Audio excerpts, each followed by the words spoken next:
Hi, my name is Jera Brandvig and welcome to a small corner of my sewing room that appears to be clean at the moment. I thought I would take this time to talk to you a little bit about my second book, Quilt As-You-Go Made Vintage. With my first book, Quilt As-You-Go Made Modern, I really wanted this to be a truly expressive and creative way to quilt. It's a very fussy-free and pattern-free and improvisational and very creative technique. It's a definitely a different way of quilting, and it's a very liberating, refreshing, and I've probably mentioned this 100 times already, but it's very creative and that makes it so much fun. This book has two Quilt As You Go joining techniques, so this is my first book.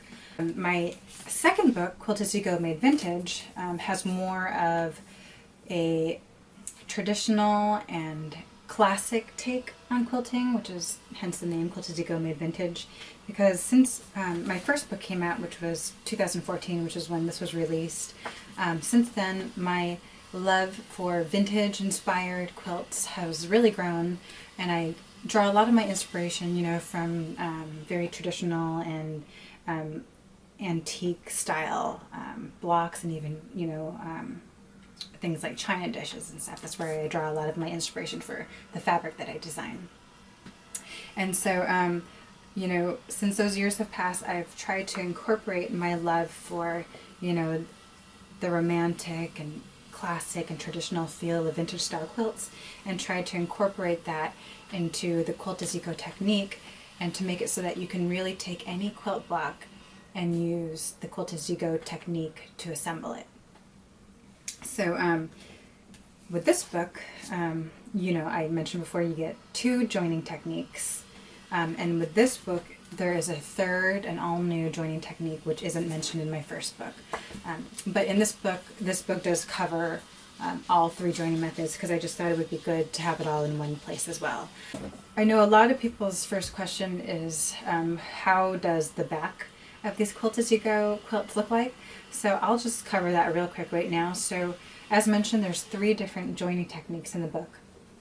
And the first two joining techniques are similar, because what you do is you quilt each block individually. So you'll take your block and then you'll quilt it.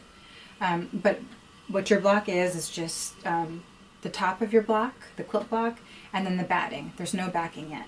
So you'll do that.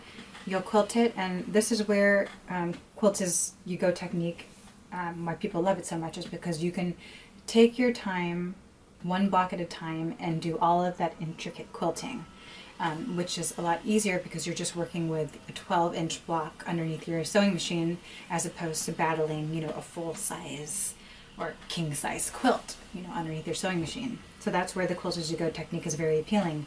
So now, after you have quilted and assembled all your blocks together, the last step is to attach the backing fabric.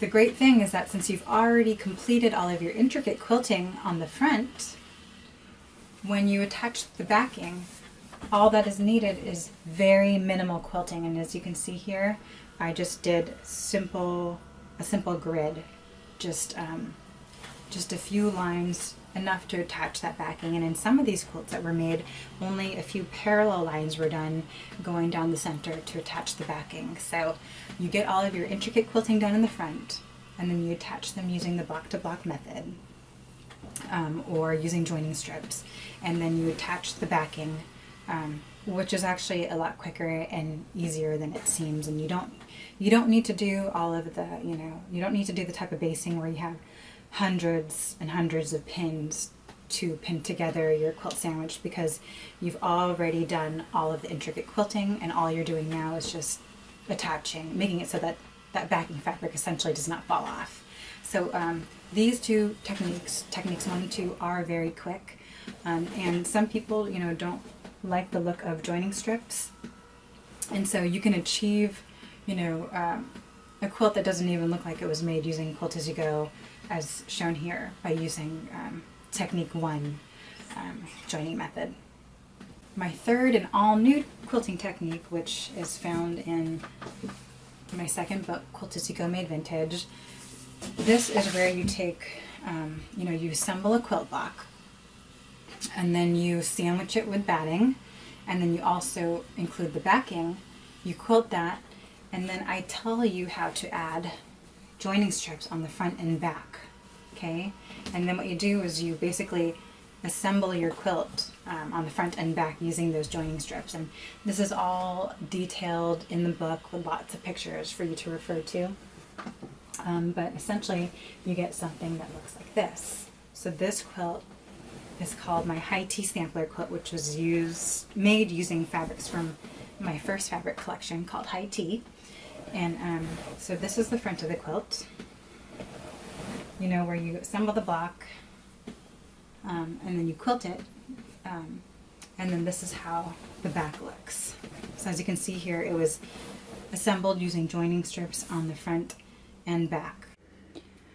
So really quick, I wanted to just do a flip through of this book so that you can see what to expect when you open it up.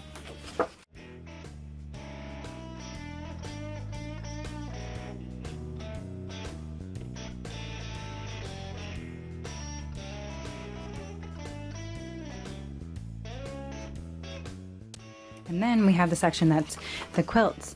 And here you will see, you know, it starts out with a photo of the quilt, which assembly method it was used to assemble it. So here, this was used Quilt As-You-Go joining technique method number 3, which renders a reversible quilt. So this is how the back of this high tea sampler quilt looks like. So that's the front, and this is the back.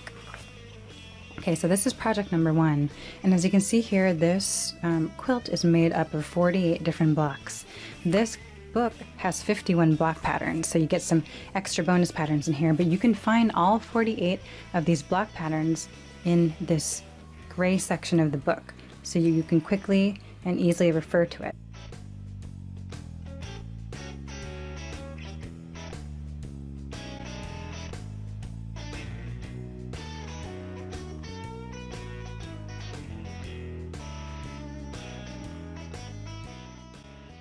And then the chapter that everyone is waiting for is finish it with Quilt As You Go. But as mentioned before, that option is totally up to you. You do not have to finish your quilts using the Quilt As You Go technique.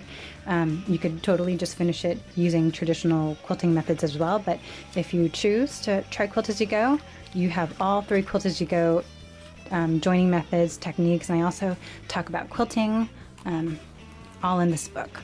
So this book really is just jam-packed with a lot of good information, and be sure to read all the little tips and tidbits and notes to remember that I have in here, because I really jam-pack all my quilting knowledge that I have to offer you here to help make this, you know, the best experience that you can, so that you can comfortably finish your own quilt. And I do recommend that if you find yourself having lots of questions about this technique, just read through the chapters, and most likely your questions are answered in this book. So Quilt As You Go really is a doable way to finish a complete all on your own and make a durable and cozy, timeless quilt.